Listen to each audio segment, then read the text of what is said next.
چرا اصلا خود همین متن سازشنامه رو و متن سند همدیگر بخش رو در هیچ کجا نشر نمیکنم؟ برای اینکه میترسم که اگر مردم بدانند که در اون سازشنامه چی نوشته شده. کم نیستن کسانی که وطن دوستند، دلشون به این ملت میسوزد و شاید که در داخل بودگی ها اکثریتن. اونایی که در خارج ما قرار داریم ما اقلیت هستیم، ملت در داخل است.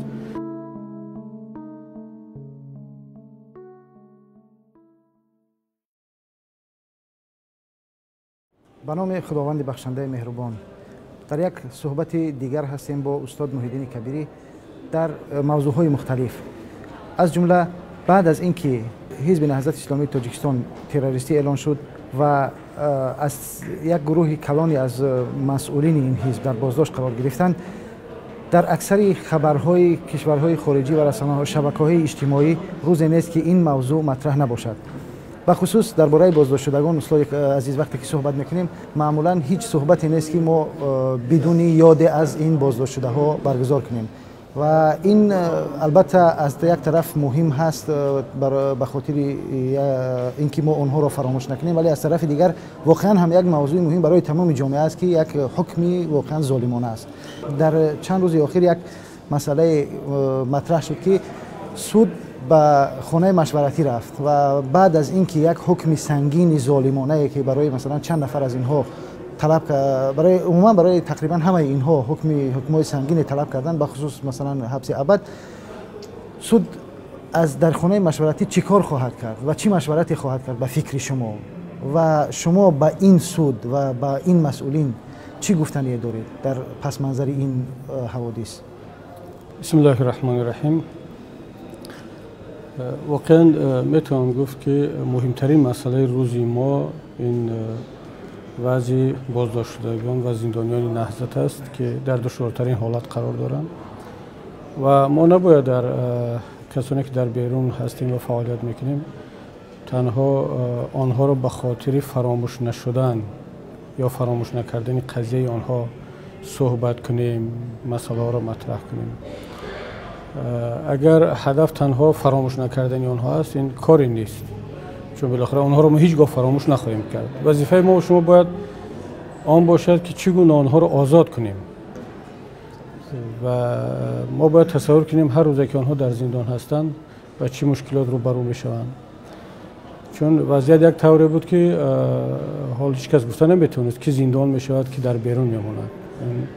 اونایی که امروز زندانی شدن بله از خودگذشتگی نشان دادن، جسارت نشان دادن و زندانی شدن، ولی برادران کسانی که یک روز پیشتر حتی چند ساعت زودتر اقدام کردن اونها از این مصیبت رهیدن.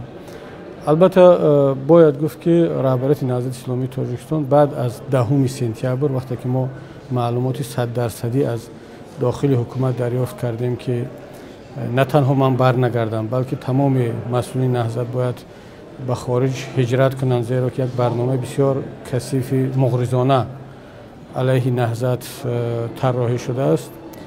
در روز اول ما باور نکردیم، ولی وقتی که از چند سرچشمه به ما این را تاکید کردن ما به برادران توصیه کردیم که هر چه زودتر کشور را ترک کنند. ولی سوال همه به ما این بود که برای چی؟ ما کاری نکردیم، ما جنایتی نکردیم که به خارج سفر کنیم و برای فهموندن به آنها که دیگر حالا شرایط این طور است که کسی از شما نمیپرسد جنایت کردید یا نکردید. وقتی مگر زید سیدوف جنایت کرده بود، مگر دیگر کسانی که در زندان نشستن یا جنایتی صادر کردن. شما کافی است که اپوزیسیون باشد، اپوزیسیون واقعی و مردم شما را دوست بدارد، همین کافی است که در کشور دیکتاتوری شما جنایتکار محسوب شوید. اون صدها و هزارها که اپوزیسیون ها و مبارزینی که از ملت ما از دیگران هم در زندان ها کشته شدند، پوسیده رفتند، مگر جنایت صادر کرده بودند و حکومت هایشون ظالم ها در همه دنیا آنها را حبس کردند. تنها بعد از اون که اونها خود فهمیدند و ما هم دیگر دستوری صحبت کردیم که دیگر جای بحث نیست، شما حتما باید به بیرون برید، اونها حرکت کردند، یک قسمشون نجات یافت، یک قسم دیگر رو گرفتن. حالا دیگر ما باید در فکر آزاد کردن آنها باشیم، ولی با کدام راه چگونه این مسئله خیلی پیچیده است، دشوار است. نباید به کسی وعده داد، باید واقع بینانه رفتار کرد و ان شاء الله فکر میکنم که نهضت باید حتما راهکارهای را روی دست داشته باشد. اما اونی که امروز دادگاه با خانه مشورتی رفته است به اصطلاح برای صادر کردن حکم، من هیچ امیدی از اونها ندارم، چون سود در تاجیکستان هیچگاه مستقل نبود و با این شرایط نخواهد بود. ما خبر داریم که تمام تصمیم ها، حتی جزئی ترین تصمیم درباره بازداشت شدگان ما نه در دادگاه بلکه در قصر پرزیدنت گرفته می شود و رئیس سودی عالی هر روز گزارش می دهد و دستور می گیرد، حالا که در یک کشور قانون محور که سود باید طبق قانون اساسی مستقل باشد، باید خودی سود تصمیم بگیرد در اساس فکت و دلیل ها، ولی چون هیچ فکت و دلیل ندارند تنها حکم سیاسی خواهد بود و اونم از طرف رهبریت اول کشور. اگر حکم ابد باشد یا 30 سال باشد یا 20 سال یا حتی اگر آزاد هم کنند، مطمئن باشد که ما این را تصمیمی شخصی حکومتداران میدونیم که یک شخص تصمیم گرفت که برادران خواهران ما چی حکم داشته باشند، نه سود نه پروکرور نه کسی دیگر. برای همین من امید زیاد از این دادگاه ندارم. ولی از طرف دیگر ببینید وقتی که فرزندان این بازداشت شدگان، برادران و خواهران نهضتی، اپوزیسیون در عموم چند ماه پیش خیلی فعال بودند در رسانه‌ها، در شبکه‌ها و برای محکوم کردن این سیاست‌های دولت، از طرف خودی نزدیکان بازداشت شدگان به ما پیام می‌رسید که چنین وعده‌های از طرف حاکمیت به آنها داده شده است که اگر شما در بیرون خاموش باشید، فعالیت نکنید، برای آزاد شدن پیوندان شما در زندان کمک خواهد کرد. حتی با یکی از بازداشت شدگان شورای سیاسی نهضت هم به خانه‌شان آمدند که رهبریت کشور در فکر فرزندان شما هست، بسیار شخص مهربان و رحمدل هست و شما اگر در بیرون خاموش باشید حتما به ما گفتند که آزادش میکنیم پدرتون را، فقط فرزندشون باید در بیرون خاموش باشد. حتی خودی همین فرزند به من میگفت که میدونم که دروغ میگن، اینا اهل قول و جوانمردی نیستن، اینا دروغگو هستن، دروغ میگن، ولی به خاطر قلب مادرم که کوچکترین امید دارد و فکر میکند که اگر واقعا پسرش در بیرون خاموش باشد شاید که برای پدر سبکی بیاد، من به خاطر مادرم اجازت باشد که من خاموش باشم. ما گفتم حتما شما به خاطر قلب مادرتون، به خاطر امید پدر وظیفه دارید، واجب است که شما باید که خاموش باشید. ولی دیدیم که برای همون نفری که وعده کرده بودن که اگر پسرت خاموش باشد ما اینجا سبکی رو پیش بینی میکنیم، حکم ابد را پروکرور طلب کرد و خود این جوان الکت میگوید که هم ما هم مادر و هم خشتبار فهمیدیم که روی یک دروغ، یک بازی بزرگ شده ایستادیم که هم زندان میکنن، هم باز از ترس اعتراض بیرونی ها وعده میکنن و باز خیانت میکنن در همه کارها. بنابراین ما امید زیاد از این دادگاه و از این محکمه ها نداریم و فکر میکنیم که حکم سنگین متاسفانه نسبت آنها صادر خواهد شد و البته باز هم همچون که میگن امید از هم آخر از بین میرود، باز هم امیدی خیلی کم باقی میماند که عقل سالم پیروز میشود و تصمیم درستری خواهند گرفت. شما استاد درباره خیانت گفتید که آنها خیانت کردن و این معمولا طبیعی است، یعنی چون از طرف دیگر حکومت امروز حزب نهضت اسلامی تاجیکستان و اعضا و جانبداران آن را متهم به خیانت میکنند، ولی شما گفتید که حتی که به یک در برابر یک وعده ناچیزی که اومدن به یک خانواده کردن که فرزند شما خاموش باشد سبکی می شود، ولی به اون هم خیانت کردن، به این وعده از همه پایین‌تر و خیانتی که به صلح شد این خیانتی بزرگ بود و شما هم در یک صحبتتون فرمودید که با خائن صلح نمیکنند و اون در جواب یکی از سوال کنندگان بود که اشتراکداران اون واخوری با شما بود که گفت که اگر شما با شما پیشنهادی صلح شود چیکار میکنید و این سخن سوال دیگری را در ذهن ها به وجود آورده است که اگر صلح نه پس چی؟ پس چیکار باید کرد؟ این سوال در ذهن مردم الان پیدا شده است. بله، شما میدونید که نهضت اسلامی تاجیکستان برابر آنکه در سالهای 93 94 شرایط اولین با وجود آمد برای صلح را پذیرفت و تا امروز تا آخر در پای عهد و وفاش استوار ایستاد. برای ما یک دلیل بیارن بگن که نهضت اسلامی تاجیکستان فلان بند سازشنامه صلح یا سند مهم همدیگر بخشی را ویران کرد. ولی ما دهها و شاید صدها مثال آورده بتونیم که طرف دیگر چه خیانت‌هایی کرد نسبت این سازشنامه و نسبت این همدیگر بخشی. چرا اصلا خود همین متن سازشنامه رو و متن سند همدیگر بخشی رو در هیچ کجا نشر نمیکنن، حتی یک مرتبه اشاره هم به اون نمیکنن، حتی مثال هم از اون نمیارن، برای اون که میترسن که اگر مردم بداند که در اون سازشنامه چی نوشته شده بود، در سند همدیگر بخشی چی گفته شده بود، خیانت آنها آشکار خواهد شد. اونها کوشش میکنن که اصلا درباره این سازشنامه صلح سال 97 هیچ صحبتی نکنن، اون رو به فراموشی سپردن، درباره سند همدیگر بخشی گپ نزنن، چون خیانت ها آشکار خواهد شد. و بله ما در اون صحبت گفتیم که با خائن دیگر صلح کردن معنی ندارد. معنی این به معنی اون نیست که نهضت اسلامی تاجیکستان جانبدار صلح نیست. ما جانبدار صلح بودیم، هستیم و خواهیم ماند، اما صلح با جوانمرد، صلح با کسی که در عهد و پیمانش با وفا هست، سری حرفش می ایستد، نه با خائن. اگر هر کسی از هر طرف پیدا شود و جوانمردانه بگوید و ما را متقاعد بسازد باور کنیم که جوانمرد هست، حتما نهضت اسلامی تاجیکستان به همه به خاطر ملت دولت صلح خواهد کرد. ولی حالا در این شرایط آیا میشه درباره صلح گپ زد؟ کدام صلح؟ حتی حکومت جمهوری تاجیکستان وقتی که برایش موضوع صلح امروز مطرح شود شاید که بخندد. صلح با کی؟ همون طرزی که صلح‌های 93 میگفتن مگر با جنایتکاران میشود صلح کرده. ولی وقتی که دیدن که نه، حکومتشون از دستشون میرود، حتی در شرایط جنگ خصده افغانستان رفتن و بعضی امروز مبالغه میکنن که به خاطر ملت و دولت و به خاطر بقای تاجیکستان در اون شرایط دشوار سفر کردن. نه، به خاطر حفظ کرسی رفتن، چون صف اول مجاهدین نهضت در اطراف دوشنبه بود. دیگر میدونست که اگر یک ماه بعد دیگر صلح نکند قدرت از دستش خواهد رفت. روسا فشار آوردن، ایران فشار آورد، احمدشاه مسعود و استاد شهید ربانی فشار آوردن برای صلح که اون صلح شد. وگرنه با خواهش میشد همون افکار سال 93 که ما با خون آمدیم با خون میرویم درباره صلح گپ نمیزدن. بعد از اون که خرشون به اصطلاح تاجیکی از لای گذشت، دیگر در موضوع صحبت و گفتگو با اپوزیسیون اصلا خبری نبود. دیگر اون وقت به خصوص افغانستان مجبور بودن رفتن، ولی بین اداره ما در دوشنبه و قصر ریاست جمهوری چند صد متر بود.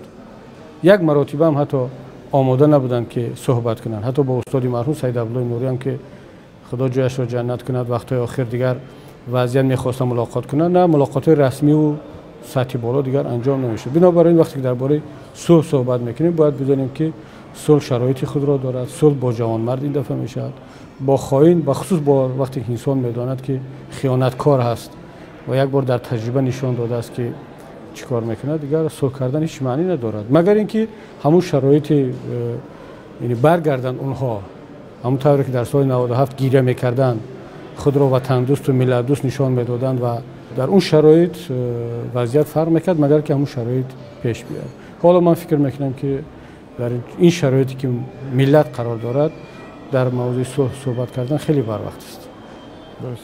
استاد یک مسئله دیگر هم هست که وقتی ما درباره صلح صحبت میکنیم معمولا همون یک اتحاد نیروهای اپوزیسیونی که در اون سالها شکل گرفته بود پیش نظر میاد و امروز هم مسئله اتحاد در بین نیروهای مخالفین، گروه‌های سیاسی مخالف حکومت و همچنین در محفل‌های روشنفکران بیرون از کشور خیلی زیاد به چشم می‌خورد که درباره یک ائتلاف، یک اتحاد صحبت می‌شود.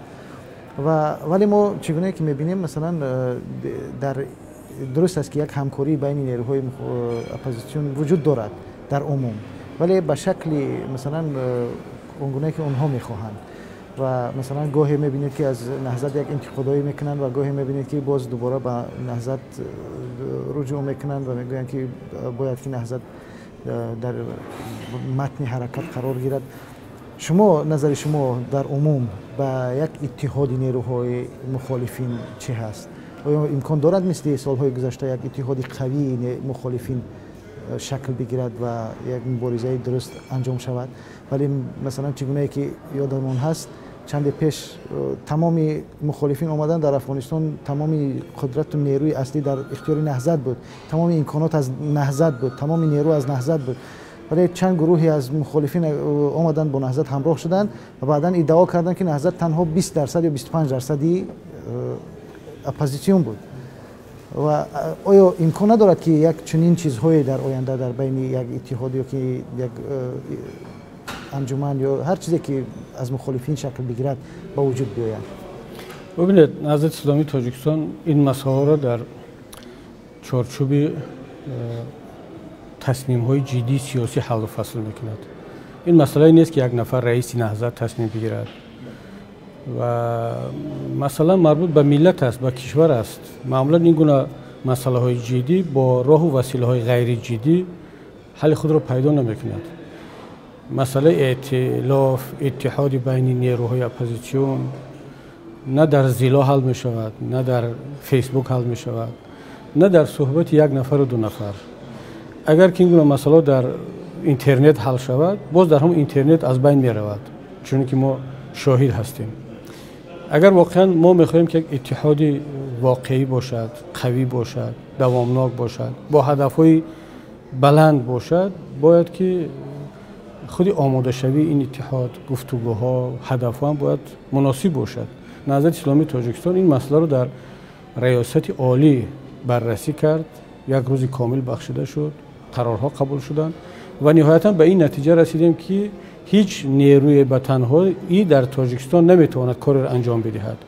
حتما باید همکاری ها باشد، چی با نیروهای در بیرون و چی با نیروهای در داخل، که در داخل هم کم نیستند کسانی که وطن دوستند، دلشون به این ملت میسوزد و شاید که در داخل بودگی ها اکثریتند. اونایی که در خارج ما قرار داریم ما اقلیت هستیم، ملت در داخل است. نباید که وقتی که اتحاد میگیم یا ائتلاف میگیم همون 3-4 نیرو یا شخصیتایی که در بیرون هستند و اونها متاسفانه بیشتر در شبکه‌ها و اینترنت فعال هستند، نه در بین مردم. منظور نباید این باشد. این یک. دوم اینکه نباید این گونه ائتلاف و اتحادها علیه کسی یا چیزی باشد. باید برای کسی یا برای چیزی باشد. ما برای ملت باید اتحاد کنیم، نه علیه کسی. بعضی حالا به این نظرن که حالا مهم که ما اتحاد کنیم ضد فلانی که از بین رفت، بعد میشینیم مشورت میکنیم چی باید کرد. ما میگیم نه، ما ضد کسی اتحاد نخواهیم کرد.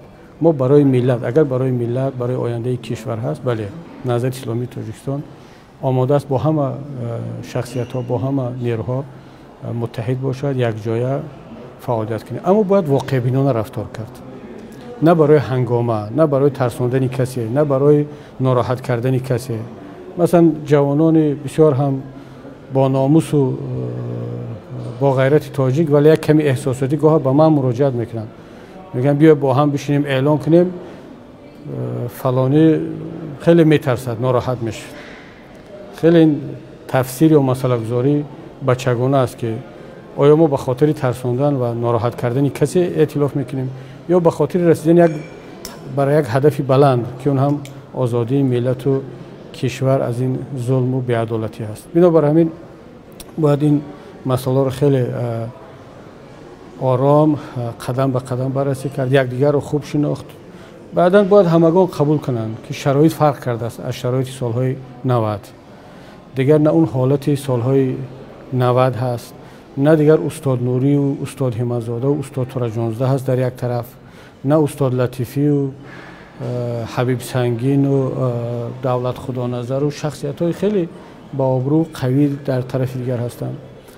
حالا زور نزند هیچ کس، دیگر استاد نوری دوم نخواهد آمد، دیگر استاد همت‌زاده بعدی نخواهد آمد، دیگر لطیفی و شخصیت‌های دیگر از طرف دیگر هم نخواهد آمد.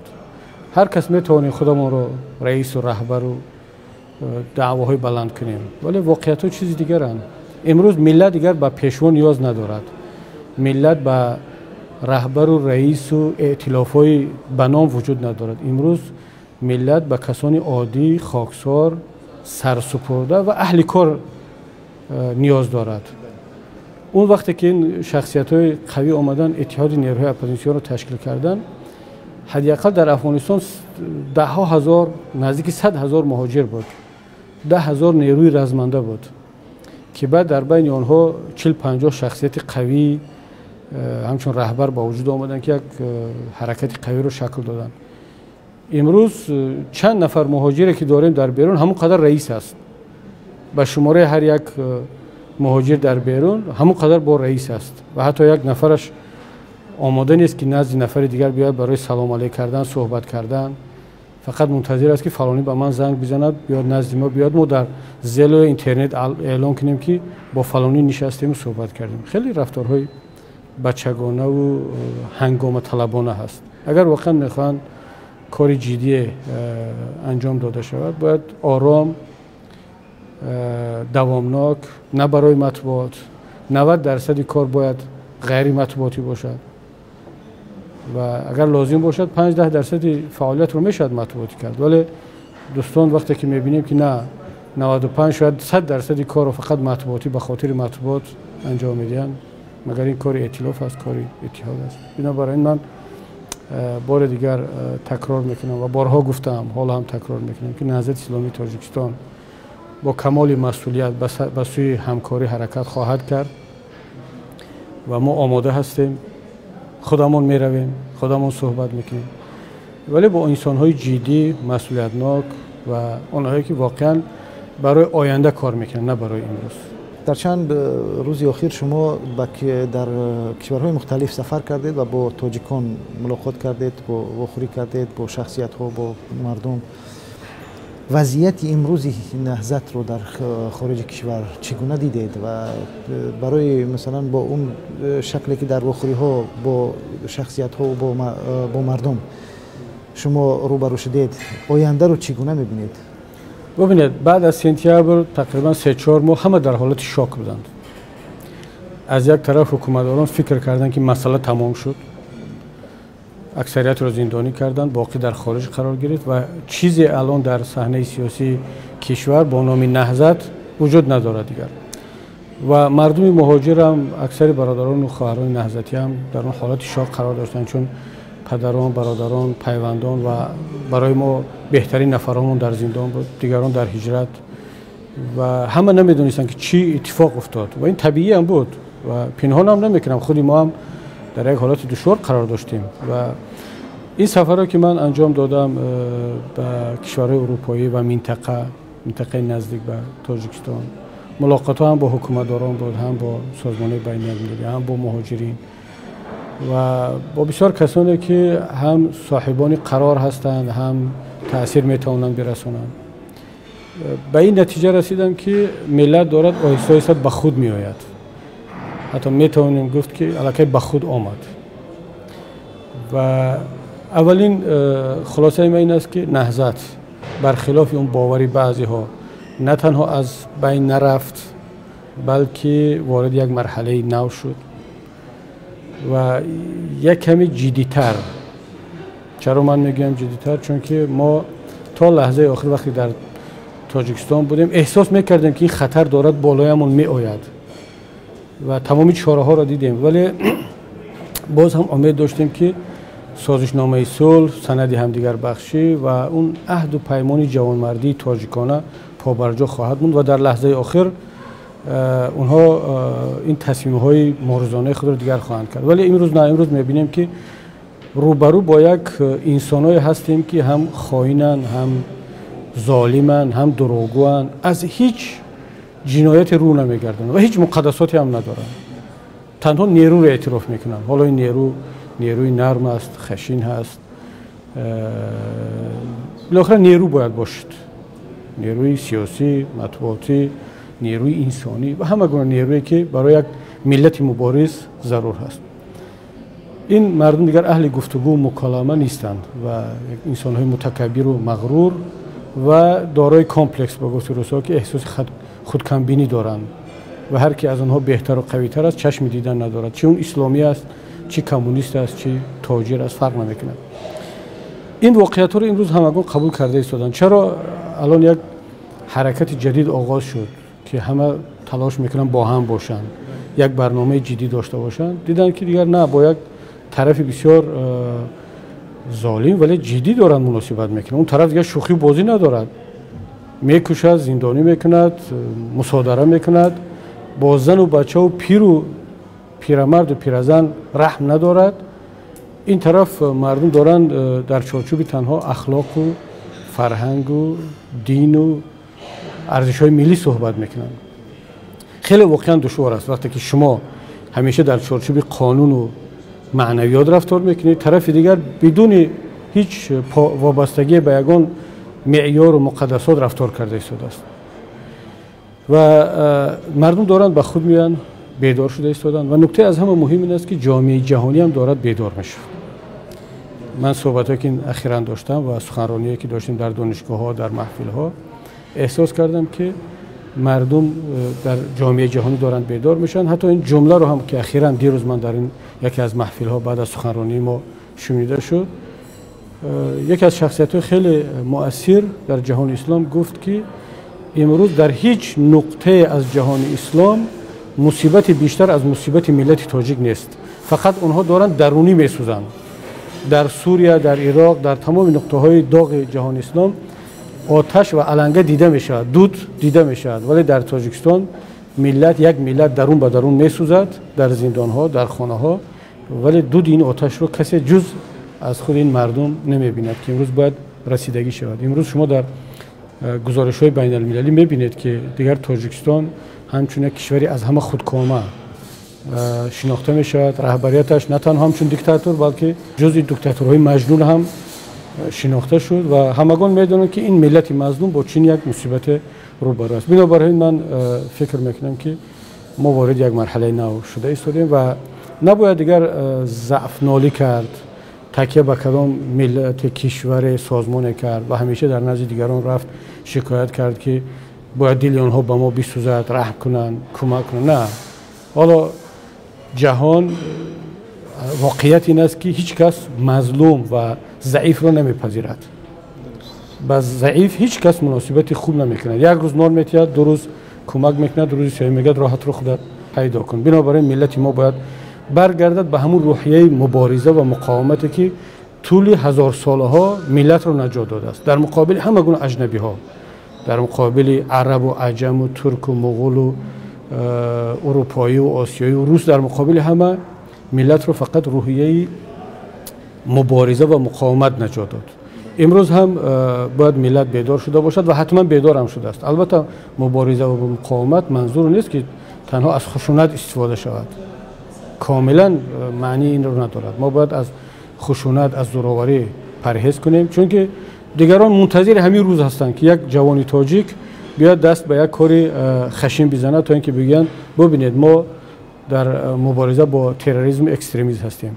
وقتی که من مبارزه میگم، مقاومت میگم، مقاومت فکری، مبارزه فکری با قلم، با سخن، ولی خیلی هم با شدت و از تمام وسیله های مصالحت آمیز که از آن جمله نیروهای مردمی را باید هم بسیج کرد، باید استفاده بریم. اما نباید ما حالا مردم را دعوت به انقلاب یا به کدام حرکت مردمی دعوت کنیم، چون این هر گونه دعوتی که زمینه مردمی نداشته باشد اون به ناکامی دچار خواهد شد.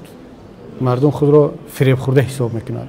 بنابراین خیلی هم باید که صبر داشت، تحمل داشت و کار رو پیگیرانه انجام داد. انشاءالله من باور دارم که میرسد روزی که تمام ملت یک پارچه با یک صدا خواهد گفت که بس، من دیگر صبر و طاقت تحمل کردن این ظلم رو ندارم. اون روز که فرا رسید دیگر ضرورت به دعوت به یگان انقلاب نیست، ضرورت به یگان عمل دیگر نیست. خود ملت گریبان این ظالمان رو خواهد گرفت و جزا را خواهد داد. سلامت باشید. تشکر میکنیم از استاد محیدین کبیری. این بود صحبتی با استاد درباره موضوع و وضعیت آخر کشور با آرزوی آزادی تمام محبوسان سیاسی. خدا نگهدار. سلامت باشید.